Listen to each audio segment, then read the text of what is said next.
चलिए मित्रों, शुरू करते हैं अपना आज का करंट अफेयर। देखते हैं हमारी आज की जितनी भी महत्वपूर्ण खबरें हैं सभी पे विस्तार से चर्चा और विश्लेषण करते हैं। हमारी पहली न्यूज़ है, इंटरनेशनल स्पेस स्टेशन के लिए एक्सियोम 4 मिशन लॉन्च किया गया। तो टेक्सास स्थित स्टार्टअप कंपनी एक्सियोम स्पेस द्वारा स्पेसएक्स के साथ साझेदारी में लॉन्च किया गया था। ये इंटरनेशनल स्पेस स्टेशन के लिए नासा का चौथा पूर्ण निजी अंतरिक्ष यात्री मिशन है। इस मिशन की टीम में संयुक्त राज्य अमेरिका, भारत, पोलैंड और हंगरी के अंतरिक्ष यात्री शामिल हैं। शुभांशु शुक्ला 1984 के बाद से अंतरिक्ष में जाने वाले भारत के दूसरे राष्ट्रीय अंतरिक्ष यात्री होंगे। राकेश शर्मा 1984 में सोवियत संघ के सोयूज यान से अंतरिक्ष में जाने वाले पहले और अब तक के एकमात्र भारतीय थे।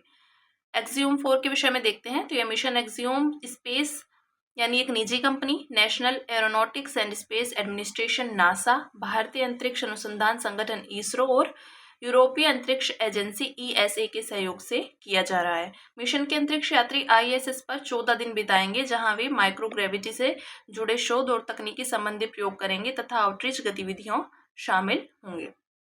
भारत के लिए महत्व, तो माइक्रोग्रेविटी में जैविक प्रक्रियाओं को समझने में मदद मिलेगी और लंबे समय तक चलने वाले अंतरिक्ष मिशनों के लिए रणनीतियां विकसित की जाएंगी। इस मिशन में किए जाने वाले वैज्ञानिक प्रयोग अंतरिक्ष विज्ञान और तकनीक में महत्वपूर्ण प्रगति लाएंगे।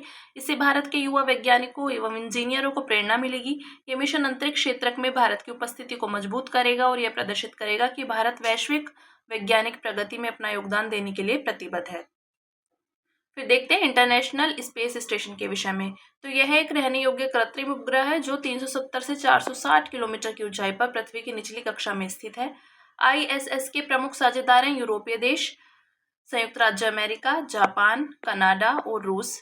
इसका पहला हिस्सा 1998 में अंतरिक्ष में भेजा गया था। यह 2030 तक या उससे आगे तक अंतरिक्ष में एक परिचालनरत प्रयोगशाला और स्टेशन के रूप में कार्य करता रहेगा। ये बात की हमने इंटरनेशनल स्पेस स्टेशन की।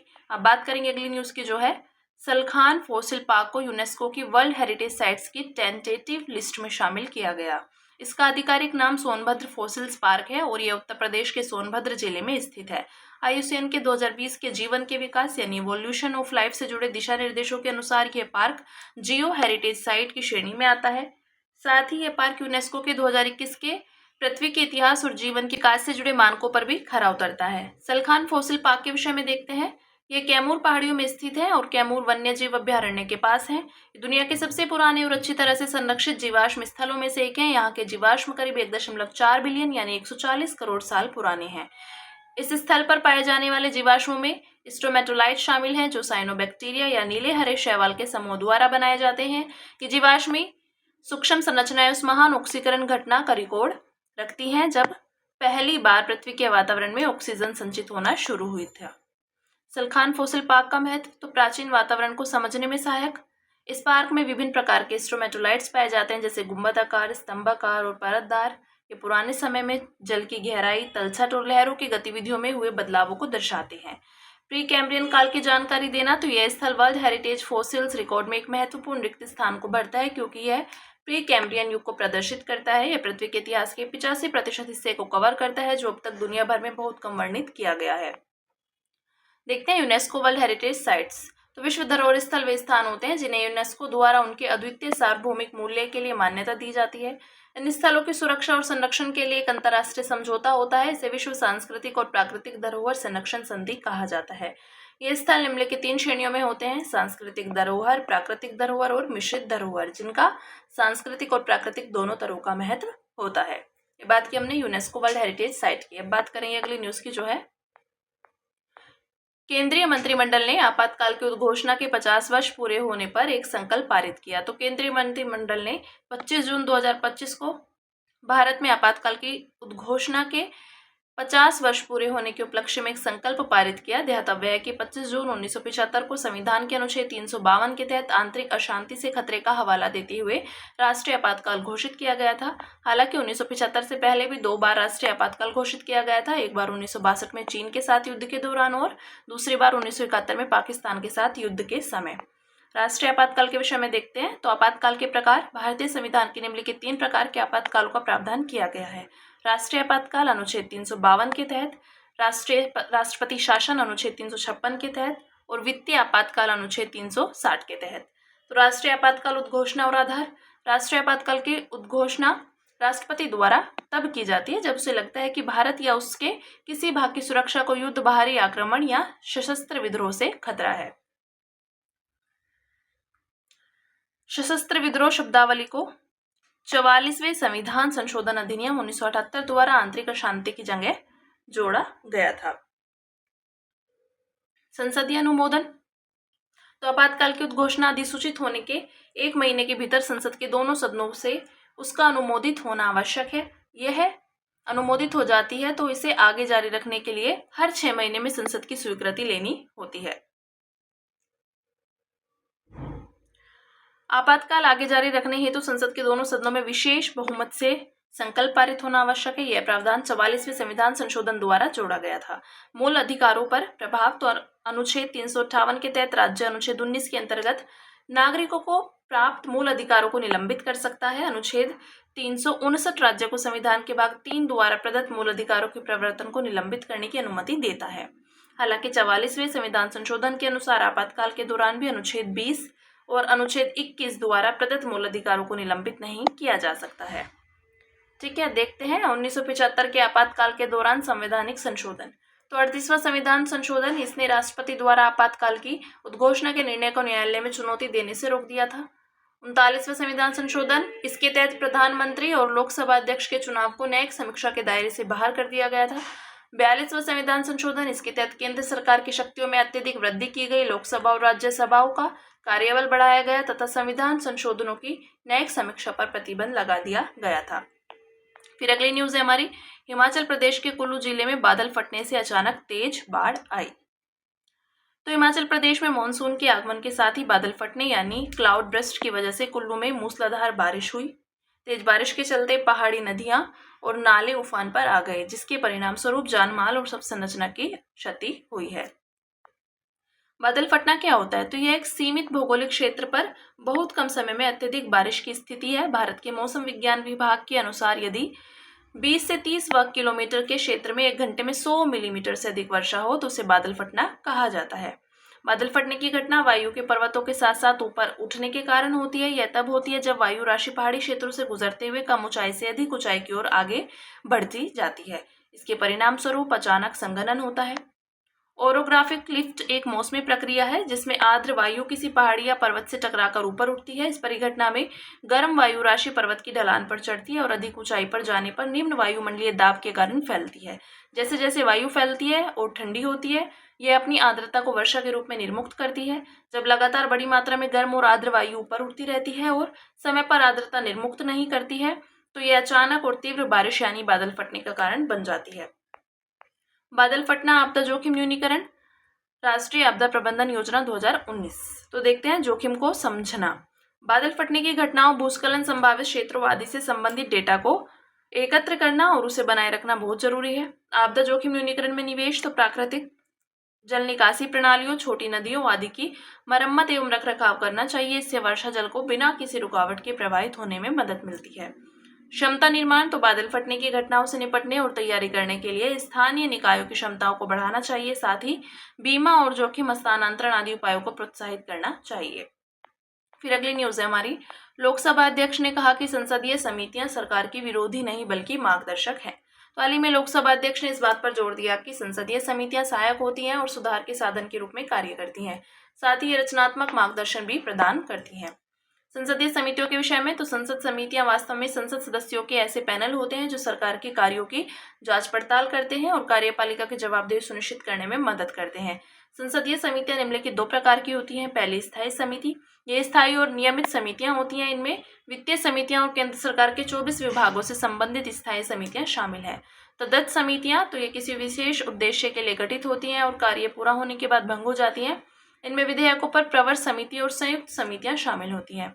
संसदीय समितियों का महत्व तो जवाबदेही सुनिश्चित करती हैं। कार्यपालिका के कार्यों पर विधायिका द्वारा निगरानी बनाए रखना आवश्यक है और समितियां ये कार्य बहुत अच्छी तरह निभाती हैं। उदाहरण के तौर पर लोक लेखा समिति वित्तीय मामलों की निगरानी करती है, पारदर्शी और प्रभावी शासन सुनिश्चित करती हैं। तो ये समितियां अच्छी तरह से शोध की गई सिफारिशें प्रस्तुत करती हैं तथा कार्यपालिका एवं विधायिका के बीच सेतु का कार्य करती हैं। विधायी दक्षता में सुधार करती हैं। चूंकि समितियां पूरे वर्ष बैठक करती हैं, इसलिए सदन में किसी विधेयक पर चर्चा के लिए समय की कमी की भरपाई कर देती हैं। सर्वसम्मति बनाने में भूमिका निभाती हैं। ये समितियां राजनीतिक दलों के बीच सर्वसम्मति बनाने के लिए एक मंच प्रदान करती हैं। देखते हैं संसदीय समितियों से जुड़ी चिंताएं। तो इन समितियों का कार्यकाल छोटा होता है, इसके अलावा समय पर समितियों का गठन भी नहीं होता और इनकी बैठकें भी बंद दरवाजों के भीतर होती हैं। समिति की बैठकों में सांसदों की उपस्थिति कम रहती है। उदाहरण के लिए 17वीं लोकसभा में जुलाई 2023 तक विषय संबंधित समितियों की बैठकों में औसत उपस्थिति केवल 47% थी। समितियों को चर्चा के लिए भेजे जा रहे विधेयकों की संख्या में कमी आई है। उदाहरण के लिए 17वीं लोकसभा में केवल 16% विधेयक समितियों को भेजे गए थे, जबकि 14वीं लोकसभा में यह आंकड़ा 7% था। वेंकट चलैया आयोग 2000 ने संसदीय समितियों में संसाधनों की कमी, स्टाफ की कमी और विशेषज्ञ सलाहकारों की अनुपस्थिति जैसी समस्याओं को रेखांकित किया था। ये बात की हमने संसदीय समितियों से जुड़ी चिंताओं की। अब बात करेंगे अन्य सुर्खियों की, जिसमें पहली न्यूज है उत्तरी अटलांटिक संधि संगठन नाटो। तो नाटो के सदस्य देशों ने 2035 तक रक्षा व्यय को सदस्य देशों के सकल घरेलू उत्पाद के 2% से बढ़ाकर 5% करने पर सहमति जताई। सदस्य देशों ने सामूहिक सुरक्षा के सिद्धांत के लिए अपनी प्रतिबद्धता को फिर से दोहराया। नाटो के विषय में देखते हैं। इसका गठन 1949 में उत्तरी अटलांटिक संधि के माध्यम से हुआ था। इस संधि को वॉशिंगटन संधि भी कहा जाता है। इसका उद्देश्य की बात करें तो द्वितीय विश्व युद्ध के बाद यूरोप में तत्कालीन सोवियत संघ के विस्तार को रोकना था। मुख्यालय ब्रुसेल्स, बेल्जियम। स्वरूप, ये यूरोप और उत्तरी अमेरिका के 32 देशों का एक राजनीतिक और सैन्य गठबंधन है। स्वीडन इसका नवीनतम सदस्य है।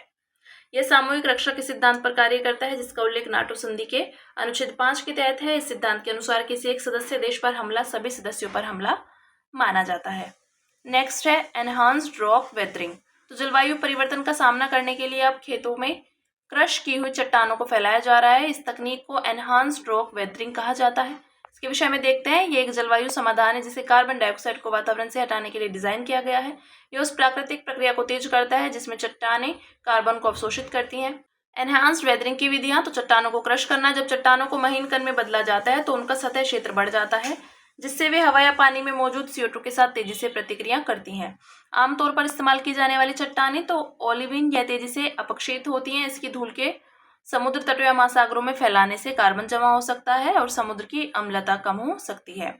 बेसाल्ट, जब इसे खेतों में डाला जाता है तो यह न केवल CO2 को कैप्चर करता है बल्कि मिट्टी को पोषण भी प्रदान करता है और फसल की पैदावार बढ़ाता है। नेक्स्ट है अंतर्राष्ट्रीय आलू केंद्र यानी इंटरनेशनल पोटैटो सेंटर। केंद्रीय मंत्रिमंडल ने उत्तर प्रदेश के आगरा में अंतर्राष्ट्रीय आलू केंद्र के दक्षिण एशिया क्षेत्रीय केंद्र की स्थापना को मंजूरी दे दी है। इसके विषय में देखते हैं। इसकी स्थापना 1971 में हुई थी। यह केंद्र आलू, शकरकंद और एंडीज क्षेत्र की जड़ व कंद वाली फसलों पर शोध करता है। इसके अफ्रीका, एशिया और लैटिन अमेरिका के 20 से अधिक देशों में अनुसंधान केंद्र मौजूद है। उद्देश्य जड़ और कंद वाली फसलों की उत्पादन पद्धतियों में सुधार करना ताकि जलवायु परिवर्तन, पोषण और गरीबी से जुड़ी चुनौतियों का समाधान किया जा सके। मुख्यालय इसका लीमा, पेरू में। ई पासपोर्ट, तो भारत के विदेश मंत्रालय ने ई पासपोर्ट और पासपोर्ट सेवा कार्यक्रम 2.0 को शुरू किया। ई पासपोर्ट वास्तव में पेपर और इलेक्ट्रॉनिक पासपोर्ट का मिश्रित रूप है। इसमें एक रेडियो फ्रिक्वेंसी आइडेंटिफिकेशन चिप और एक एंटीना पासपोर्ट के कवर में इनले के रूप में लगाया गया होता है। इसमें पासपोर्ट धारक की व्यक्तिगत जानकारी और बायोमेट्रिक डेटा दर्ज होता है। इसकी सुरक्षा प्रणाली का आधार पब्लिक की इंफ्रास्ट्रक्चर तकनीक है। ई पासपोर्ट जाली पासपोर्ट जैसी जालसाजी और धोखाधड़ी गतिविधियों से पासपोर्ट की सुरक्षा करता है और सीमा पार भारत के पासपोर्ट की प्रामाणिकता सुनिश्चित करता है। नेक्स्ट है business responsibility and sustainability reporting. जलवायु परिवर्तन से उत्पन्न खतरों से निपटने में भारत में पर्यावरण पर प्रभाव से जुड़े डिस्क्लोजर फ्रेमवर्क महत्वपूर्ण भूमिका निभाते हैं। Business responsibility and sustainability reporting एक ऐसा ही डिस्क्लोजर फ्रेमवर्क है। इसके विषय में देखते हैं। यह स्टॉक एक्सचेंज में सूचीबद्ध भारत की 1000 बड़ी कंपनियों के लिए अनिवार्य रिपोर्टिंग फ्रेमवर्क है। इसे भारतीय प्रतिभूति और विनिमय बोर्ड द्वारा 2012 में बिजनेस रिस्पॉन्सिबिलिटी रिपोर्टिंग के रूप में प्रस्तुत किया गया था। इसके निम्नलिखित उद्देश्य हैं: सूचीबद्ध कंपनियों को संधारणीय व्यावसायिक कार्यप्रणालियों को अपनाने के लिए प्रोत्साहित करना तथा सूचीबद्ध कंपनियों की गतिविधियों के पर्यावरणीय, सामाजिक और गवर्नेंस से जुड़े प्रदर्शन से संबंधित जानकारी को सार्वजनिक करना। नेक्स्ट, पेरिस जलवायु परिवर्तन समझौता। तो भारत के नेतृत्व में विकासशील देशों ने पेरिस जलवायु परिवर्तन समझौते के अनुच्छेद 9.1 के तहत विकसित देशों द्वारा जलवायु वित्त पोषण प्रदान करने की बाध्यताओं पर चर्चा फिर से शुरू करने के लिए मजबूर किया। समझौते के अनुच्छेद 9.1 के अनुसार विकसित देश सतत रूप से विकासशील देशों को जलवायु शमन और अनुकूलन दोनों के लिए वित्तीय संसाधन उपलब्ध कराएंगे। अजरबैजान के बाकू में जलवायु परिवर्तन पर संयुक्त राष्ट्र फ्रेमवर्क कन्वेंशन के पक्षकारों के 29वें सम्मेलन के दौरान विकसित देशों ने 2035 से प्रतिवर्ष कम से कम 300 बिलियन अमेरिकी डॉलर जुटाने पर सहमति व्यक्त की थी। हालांकि विकासशील देशों ने 1.3 ट्रिलियन अमेरिकी डॉलर की वित्त पोषण की मांग की थी। फिर नेक्स्ट है वजन कम करने वाली दवाएं। डेनमार्क की दवा कंपनी नोवो नॉर्डिस्क ने भारत में अपनी वजन कम करने वाली दवा वेगोवी लॉन्च की। इस दवा का सक्रिय घटक सेमाग्लूटाइड है और इसे वेगोवी ब्रांड नाम से बेचा जा रहा है। ये इंजेक्शन के रूप में उपलब्ध होगी और इसे सप्ताह में एक बार लेना होगा। सेमाग्लूटाइड भूख को कम करने का काम करता है। शरीर में मौजूद GLP-1 यानी ग्लूकागन लाइक पेप्टाइड 1 नामक हार्मोन की कॉपी करता है। GLP-1 आंतों में पाया जाने वाला एक हार्मोन है जो खाना खाने के बाद शरीर में रिलीज होता है और व्यक्ति को अधिक देर तक पेट भरा हुआ महसूस कराता है। वजन घटाने की अन्य दवाओं में माउंजारो भी शामिल है जो टिर्जेप्टाइड से बनी है। यह GLP-1 और GIP दोनों हार्मोन की तरह काम करता है। नेक्स्ट है ब्रेंट क्रूड। तो हाल ही में मध्य पूर्व में तनाव कम होने और वैश्विक तेल आपूर्ति में व्यवधान की चिंताओं में कमी के कारण ब्रेंट क्रूड की कीमतों में गिरावट आई है। इसके विषय में देखते हैं। ब्रेंट क्रूड 1960 के दशक से उत्तरी सागर में से निकलने वाला एक लाइट स्वीट ऑयल है। दुनिया में तेल की कीमत तय करने के लिए सबसे ज्यादा उपयोग में आने वाला बेंचमार्क है। इसे यूरोप, अफ्रीका और मध्य पूर्व के लाइट ऑयल मार्केट के लिए बेंचमार्क के रूप में इस्तेमाल किया जाता है। अन्य तेल बेंचमार्क तो वेस्ट टेक्सास इंटरमीडिएट अमेरिकी लाइट ऑयल मार्केट के लिए बेंचमार्क है। अंत में बात करेंगे AI powered advance traffic management system की। तो द्वारका एक्सप्रेसवे भारत का पहला AI संचालित एडवांस ट्रैफिक मैनेजमेंट सिस्टम्स वाला एक्सप्रेसवे बना। इसे IHMCL यानी Indian highway management company limited द्वारा लागू किया जा रहा था। इसके विषय में देखते हैं।